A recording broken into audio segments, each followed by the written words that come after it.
Non è solo la classica storia dal bel finale, questo libro è un esempio del potere femminile.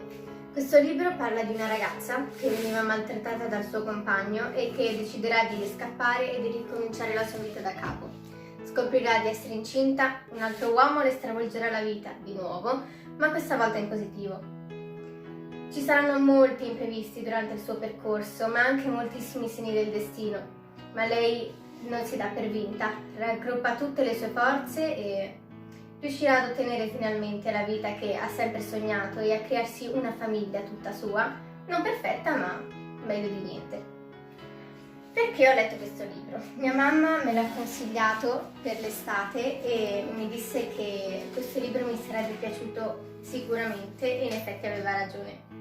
Mi sono divorata questo libro anche perché parla di cose reali, sono argomenti reali che le donne vivono in tutto il mondo. È per questo che consiglio a voi questo libro. Inoltre non è soltanto un romanzo appunto dal bel finale, ma questo libro ha una struttura fantastica. È diviso in capitoli come tutti i libri ovviamente, ma in questi capitoli viene raccontato tutto il pensiero dei due protagonisti, che poi sono la ragazza e questo uomo. E niente, non smetterete mai di volerlo leggere.